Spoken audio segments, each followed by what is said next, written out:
ఈ నెల 17వ తేదీన అంటే తొలి ఏకాదశి పండగ రోజున రాత్రి సుమారు 8 గంటల సమయంలో వినుకొండ పట్టణానికి చెందినటువంటి షేక్ రషీద్ అనేటువంటి కుర్రవాడిని ముళ్ళమూరు బస్టాండ్ సెంటర్లో హత్య గావించడం అనేది జరిగింది.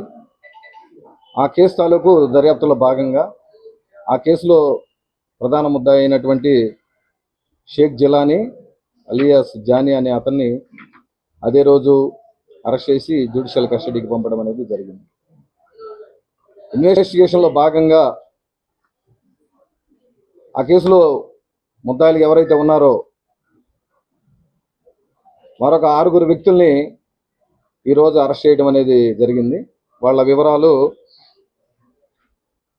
నర్సరావుపేటలో బరంపేట ఏరియాకి చెందినటువంటి పఠాన్ అబూబరక్ సిద్దిక్ అలియాస్ సిద్దు, అదేవిధంగా వినుకొండ పట్టణంలో సీతయ్య నగర్కి చెందినటువంటి కొమ్ము వెంకట సాయి అలియాస్ సాయి, అదేవిధంగా వినుకొండ పట్టణంలో నిమ్మలబావి సెంటర్కి చెందినటువంటి కొమ్ము ఏడుకొండలు అలియాస్ కొండ, అదేవిధంగా నిమ్మలబావి బజార్కి చెందిన బయలబోయిన అనిల్, జేపంగులూరు మండలం ప్రకాశం జిల్లా అక్కడ తక్కిలపాడు గ్రామానికి చెందినటువంటి పాలపర్తి సుమంత్, అదేవిధంగా వినుకొండలో ఇస్లాంపేట మొదటి లైన్కి చెందినటువంటి షేక్ రోహిత్ అలియాస్ షోహెల్, వీళ్ళ 6 కూడా ఈరోజు అరెస్ట్ చేసి జ్యుడిషియల్ కస్టడీకి పంపడం అనేది జరుగుతుంది. ఇందులో ఇంకా ఇన్వెస్టిగేషన్ కంటిన్యూషన్లో ఉంది. మిగతా రిమైనింగ్ అక్యూజ్డ్ ఎవరైతే ఉన్నారో వాళ్ళ కోసం కూడా టీమ్స్ గౌరవ ఎస్పీ గారు, అదేవిధంగా మా సబ్ డివిజనల్ పోలీస్ అధికారి గారు కూడా వాళ్ళ పర్యవేక్షణలో టీమ్స్ అన్ని కూడా వాళ్ళ కోసం గాలిస్తూ ఉన్నాయి. అతి త్వరలోనే వాళ్ళను కూడా అరెస్ట్ చేసి జ్యుడిషియల్ కస్టడీకి పంపడం అనేది జరుగుతుంది. సార్ ఎలా పట్టుకున్నాం అనేది అంటే దర్యాప్తులో భాగం అది.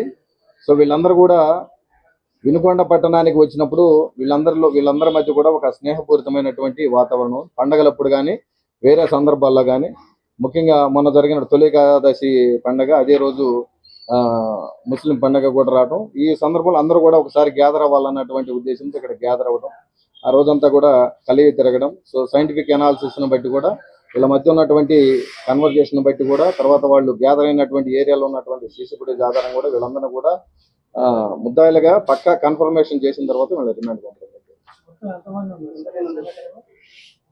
మొత్తం ఎంతమంది అనేది ఇంకా పార్ట్ ఆఫ్ ఇన్వెస్టిగేషన్ ఇంకా జరుగుతూ ఉంది సార్.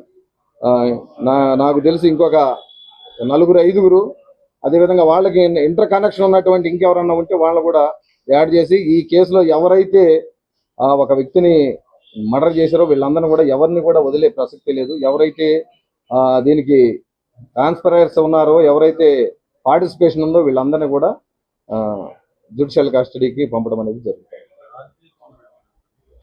ఈ కేసుకు సంబంధించి మా దర్యాప్తులో రాజకీయ కోణం అనేది ఏం లేదు సార్. ఇది వీళ్ళిద్దరి మధ్య కూడా వ్యక్తిగత విభేదాలు 2022వ సంవత్సరం నుంచి కూడా ఉన్నాయి. మా ఇన్వెస్టిగేషన్లో గతంలో కేసులు నమోదైన దాన్ని బట్టి, తర్వాత సబ్సిక్వెంట్గా కేసు నమోదైన దాన్ని బట్టి పొలిటికల్ యాంగిల్ అయితే మాకు ఈ కేసులో ఇప్పుడు దాకా జరిగిన దర్యాప్తును బట్టి పొలిటికల్ యాంగిల్ ఈ కేసు రాలేదు సార్. ఎస్ సార్, ఇప్పుడు పార్ట్ ఆఫ్ ఇన్వెస్టిగేషన్లో వీళ్ళు చెప్పేటువంటి కన్ఫెషన్ బట్టి కానీ, సాక్షులు చెప్పే సాక్ష్యాన్ని బట్టి కానీ వాళ్ళ రోల్ ఎస్టాబ్లిష్ అయితే తప్పనిసరిగా వాళ్ళని కూడా అరెస్ట్ చేసి వాళ్ళు కూడా రిమాండ్ పంపడం అనేది జరుగుతుంది. వీళ్ళ 6లో వీళ్ళ కొంతమందికి ప్రీవియస్ హిస్టరీ ఉంది. బరక్ సిద్దిక్ అనే అతనికి ప్రీవియస్గా కేసుల్లో ఇన్వాల్వ్ అయినటువంటి సందర్భాలు ఉన్నాయి. కాబట్టి వీళ్ళందరూ కూడా ఎవరైతే మర్డర్ కేసులు ఇన్వాల్వ్ అయ్యారో వీళ్ళందరూ కూడా వెంటనే రౌడీ షీట్ ఓపెన్ చేయమని కూడా గౌరవ ఎస్పీ గారు ఆర్డర్స్ ఇచ్చున్నారు. ఇలాంటి చర్యలు ఎక్కడ కూడా పునరావృతం కాకుండా ఉండటానికి వీళ్ళ పైన రౌడీ షీట్లు ఓపెన్ చేయడం, తర్వాత వాళ్ళ ఫాలోఅప్ చేయడం అనేది కూడా జరుగుతుంది. తర్వాత ఇంకొకటి, ఎక్కడైనా సరే ఇలాంటి సంఘటనలు జరిగే ఆనవాళ్లు ప్రజలు గమనించినా, లేదా అక్కడ ఉన్నటువంటి డబ్ల్యూపీఓస్ దృష్టికి మీరు తీసుకుపోవచ్చు. అదేవిధంగా అక్కడ ఉన్నటువంటి ప్రజలు, లీడర్స్ వీళ్ళందరూ తెలుస్తూ ఉంటుంది. ఇలాంటి చర్యలు జరిగే అవకాశం ఉంది అన్నప్పుడు తప్పనిసరిగా పోలీసు వారి దృష్టికి తీసుకొని వస్తే ఇలాంటి చర్యలు మేము అరకట్టడానికి అన్ని రకాల అవకాశం ఉంటుంది. కాబట్టి త్రూ మీడియా ద్వారా ప్రజలందరికీ కూడా రిక్వెస్ట్ చేస్తా ఉన్నాం. మీ ఏరియాలో ఎక్కడైనా చిన్నపాటి స్వల్ప ఘర్షణలు జరిగి గతంలో అయినా సరే అవి మళ్ళీ చిలికి గాలి వానయ్యి